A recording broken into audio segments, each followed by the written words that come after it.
Buenos días, profe. El día de hoy voy a hablar sobre cómo realizamos la simulación, los inconvenientes que tuvimos al momento de realizarla y la parametrización que utilizamos para definir los cálculos como tal, para compararlos con los cálculos hechos a manos. Como primer lugar, te muestro la simulación. Se puede observar que el robot va a estar caminando y que va a tener un movimiento fluido. Ya con esto mostrado, vamos a proceder a mirar los inconvenientes que nosotros tuvimos. Como primer inconveniente fue la dimensión de cada uno de esos eslabones. ¿Por qué? Nosotros en una primera instancia lo que realizamos fue crear una estructura propia a través de lo que habíamos investigado en los diversos proyectos. Esta estructura propia nosotros íbamos a definir las dimensiones para que respetaran cada uno de los diferentes trazos de movimiento que realiza un robot clan. En este caso, nosotros nos encontramos con diversos problemas.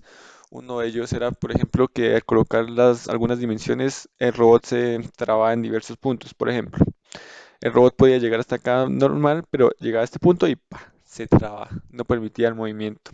Entonces tocaba volver a variar las dimensiones hasta poder corregir esta parte. Y así íbamos corrigiendo dimensiones, pero nunca se pudo obtener un movimiento fluido. También También podíamos observar que con las dimensiones que nosotros íbamos creando, los trazos como tal del movimiento no respetaban los trazos de un movimiento de un robot clan. Por lo que nosotros al final decidimos ver, ahora sí, diversas estructuras, escoger un tipo de estructura que nos pareciera y con diversos proyectos que implementaran esta estructura, definir nuestras dimensiones a partir de esto. Esto ya nos facilitó mucho el trabajo debido a que ya nos permitía obtener movimientos fluidos en cada una de las patas, así como obtener los trazos de movimiento necesarios para que este se pueda considerar como un robot clan.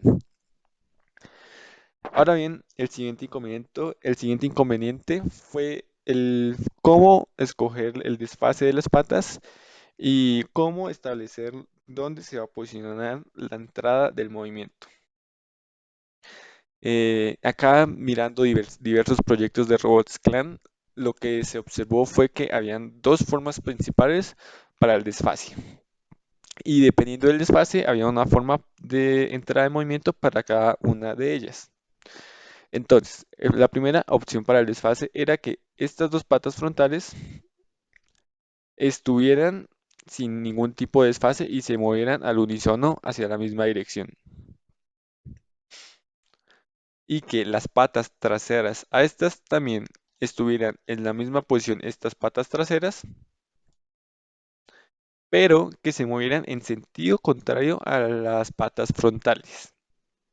Esto iba a permitir un movimiento fluido en cada una de las patas y va a permitir que el robot se moviera correctamente.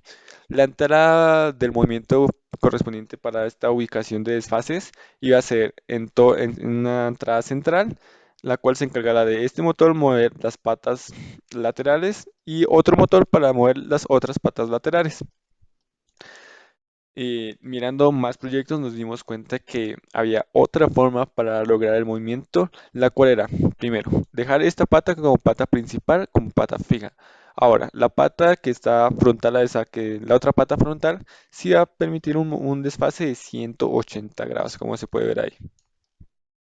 También sí va a necesitar un desfase de 180 grados para la pata trasera con respecto a la lateral y un desfase de 0 grados con respecto a esta pata frontal, como se puede observar. Nosotros, después de ver cómo funcionan los diferentes proyectos, pensamos que este tipo de desfase es el mejor para lograr el movimiento de robots. Ahora bien, la entrada del motor para este desfase escogido va a ir en la parte, un motor para la parte frontal y un motor para la parte lateral. Esto porque en este caso, a diferencia del anterior, todos los eslabones se van a mover en la misma dirección. Al moverse todos los eslabones de dirección, esto nos permite utilizar un motor que mueva las dos patas delanteras en la misma dirección y un motor que esté ubicado de la misma manera, el cual va a estar ubicado acá, para que mueva estas patas en la misma dirección y con la misma velocidad. Por eso pensamos que esa es la mejor ubicación para el motor. para los dos motores que van a estar implementados. Y ahora bien, para hablar sobre sobre errores y inconvenientes que nosotros tuvimos al momento de realizar los cálculos, el primero fue que en muchas ocasiones al estar realizando los cálculos se dañaba la simulación, al tener tantas piezas se dañaba la simulación y que digamos que ya nos estaban mostrando los cálculos correctos. Entonces nosotros lo que hicimos para solucionar esto fue, como se puede ver acá, establecer una sola pata para mirar bien el movimiento de esta, el cual va a ser igual para cada una de estas, pero con el respectivo desfase, ya mostrado anteriormente. Entonces, nosotros para definir la parametrización de cómo vamos a realizar los cálculos de movimiento, lo que realizamos fue dejar la trayectoria en su punto de inicio. ¿Y dónde va a ser esto? Va a ser acá. Establecimos ese punto inicial como el inicio del movimiento. Y ya a partir de acá, lo que nosotros nos pusimos a hacer fue calcular todos los diversos ángulos que se iban a encontrar en el sistema, entre eslabones, entre ejes X y eslabones y demás. Esto con el fin de facilitar los cálculos después y encontrar todas estas medidas para poder también realizar los cálculos de velocidad y aceleración correspondientes. Como se puede ver acá, se hizo un pequeño diagrama donde cada una de estas líneas iba a representar un eslabón. Y pues como se puede ver acá, se hallaron diferentes ángulos para cada una de ellas y poder realizar los cálculos teóricos. Ahora bien, como se puede ver, acá se definió un ángulo fijo. Entonces, para la simulación como tal, como la simulación nos muestra como tal gráficas de aceleración, por ejemplo, acá con respecto al tiempo, lo que nosotros realizamos fue, en primera instancia, mirar en qué tiempo nuestro robot iba a estar en la posición inicial que nosotros habíamos indicado. Para esto, nosotros nos dimos cuenta que el motor iba a estar en una posición inicial de 40 y casi 49 de 47,55 grados y esto iba a corresponder a un tiempo de 0,33 segundos, el cual se iba a ubicar exactamente en los grados que nosotros íbamos a requerir.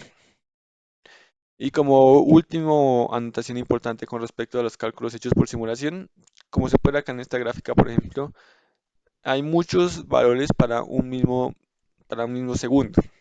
Entonces, al notar esto, nosotros lo que hicimos fue hacer un promedio con los valores obtenidos y a partir de acá, a partir de ese promedio, sí compararlo con el cálculo teórico que nosotros encontramos para la velocidad, para la aceleración en ese preciso instante. Y eso es todo para la parte de la simulación. Y la parte de los inconvenientes y cómo realizamos los cálculos los va a explicar mi compañera, Jennifer. Parte de cálculos del sistema, lo primero que debemos hacer es definir la posición en la que vamos a hacerle los cálculos cinemáticos al cuerpo rígido, en este caso a nuestro sistema de eslabones de la pierna del robot clan. Para eso definimos el punto H, nuestro punto de interés, sobre cualquier punto X de la trayectoria que marca, en este caso este punto. ¿Para qué? Para este modo poder obtener a través de Solid un plano que nos brinde la información necesaria para los cálculos. En este caso, la imagen 12, que nos da la información de los ángulos y las distancias entre los eslabones. Ya continuando como tal con el análisis de velocidad del sistema, lo primero que debemos hacer es definir cuál eslabón va a ser el primero que vamos a evaluar. En este caso definimos el eslabón AB. ¿Por qué? Porque el punto A es nuestro punto de entrada de energía del sistema, punto de entrada de la energía que nos va a brindar un motor DC de 12 voltios. La información que obtenemos a partir del datasheet es que el motor de 12 voltios nos brinda una entrada de 37 RPM, es decir, 3,87 radianes sobre segundos. Reemplazando y haciendo el análisis para la ecuación de velocidades en posiciones relativas en cuerpos rígidos, tenemos que la velocidad en B va a ser igual a nuestra velocidad en A más la velocidad angular A sub B, producto cruz de las distancias en I y J de un punto al otro. Como A es un punto fijo en nuestro sistema, como podemos ver en esta imagen, la velocidad va a ser igual a 0. Por lo tanto, solamente nos interesa esta sección, esta parte. Acá entra algo bastante importante, que es un error muy común o que nos sucede a nosotros demasiado, que es asumir o tener en cuenta las direcciones, en este caso de la velocidad angular. Como podemos ver en esta imagen, la velocidad angular de AB va a estar en sentido de las manecillas del reloj, por lo tanto va a tener un valor negativo. Es importante prestarle atención a la dirección de nuestras velocidades, porque esto nos puede incurrir en errores en las direcciones de y j que luego vamos a reemplazar en las ecuaciones de los eslabones siguientes. Puede que este valor nos quede bien porque al momento de reemplazar en la raíz y elevar cada valor al cuadrado y sumarlos, se nos anula el signo, pero realmente al momento de reemplazar en estas otras ecuaciones y resolver sistemas de ecuaciones, nos va a incurrir en un error que va a bajar a todos los demás eslabones. Entonces, por lo tanto, este punto es bastante importante.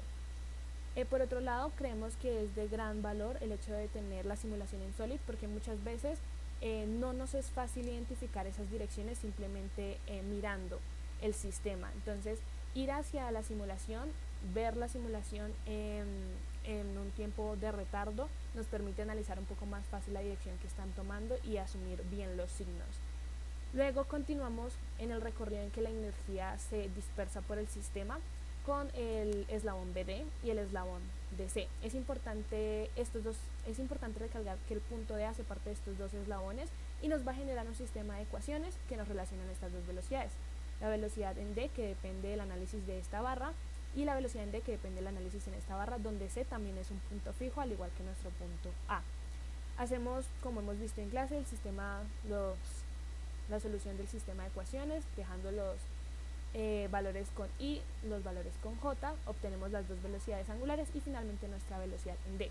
Realmente este despeje no nos causó ningún conflicto. El punto más grave o de mayor importancia en el cual incurrimos en un error que nos tomó bastante tiempo identificar fue realmente en los eslabones GE y FG, porque al solucionar nuevamente un sistema de ecuaciones como explicaba anteriormente, no nos estaban dando de forma correcta las velocidades angulares y la velocidad final de G, y no sabíamos de cuál de los dos eslabones incurría el error. Después de analizar nos dimos cuenta que era de FG. FG generan este triángulo con 49.77 grados, que sí es el ángulo correcto, más sin embargo no se tomó con el signo correcto. Si nos remitimos nuevamente al plano que desarrollamos, nos estamos refiriendo a este ángulo, por lo cual se debe tomar de forma negativa. Ya cuando reemplazamos este ángulo con el valor negativo correspondiente, como podemos ver acá, ahora nuestro sistema de ecuaciones sí tuvo la solución adecuada, podemos obtener las dos velocidades angulares y finalmente nuestra velocidad en G. Ya con las velocidades del sistema completamente calculadas, pasamos a la parte de aceleraciones en posiciones relativas. Tomamos la misma dirección y el mismo formato de análisis de eslabones, empezando con el eslabón AB, reemplazando en la forma de ecuación que se muestra acá, en la cual estos dos valores son 0, por lo tanto, bueno, se cancelan, y reemplazamos nuestra velocidad angular, que ya la conocíamos, que es la entrada del motor, y con la dirección que ya definimos antes del triángulo formado. Obtenemos nuestra aceleración en B, procedemos a hacer el eslabón BD, el eslabón DC, y nuevamente acá es donde volvemos a decir que es importante el valor de los signos, porque teníamos un error desde las velocidades que también nos llegó como error a las aceleraciones, cuando tomamos el ángulo con el signo que no correspondía. Después de haber corregido ese error y obtenido las aceleraciones correspondientes que sí eran, reemplazamos y nos damos cuenta de que el sistema fue bien calculado, ya que con una ecuación si reemplazamos obtenemos que la aceleración en G es 0.22 y al igual con la otra ecuación cuando reemplazamos son los mismos 0.22 y nuestro porcentaje de error en comparación con el valor obtenido en Solid es de apenas del 1.15%. Finalmente, como ya hemos dicho, nuestro punto de análisis importante es H. H es el punto que está en contacto con el suelo y el que finalmente va a ser el movimiento de avance de nuestro robot con marcha clan. Entonces, asumimos, ya que en nuestro sistema los puntos G, E y H, podemos ver mejor en esta imagen, G, E, H, hacen parte del mismo eslabón, del mismo cuerpo rígido. Por lo tanto, asumimos que la velocidad angular y la aceleración angular de GE es la misma que va a haber de E a H. Con esta premisa continuamos con los cálculos para hallar las velocidades y aceleración general, tomamos del plano las distancias, reemplazamos en la ecuación de velocidad de h, que involucra la velocidad en e, que ya teníamos, la velocidad angular, que sabemos que sí son iguales, y producto cruz de la distancia. Es importante también tener en cuenta que nuestra velocidad angular se toma el valor en su forma absoluta, al igual que en la aceleración. La aceleración involucra la aceleración en e, que ya la teníamos, la aceleración angular he, que va a ser igual a la velocidad angular de eg, nuevamente en su forma absoluta, reemplazamos y obtenemos ahora tenemos la velocidad y la aceleración. Comparándolo con nuestros valores de simulación, esto en unidades de metros y esto en unidades de milímetros, nos damos cuenta que nuestros cálculos fueron hechos de forma correcta y con un porcentaje de error muy pequeño.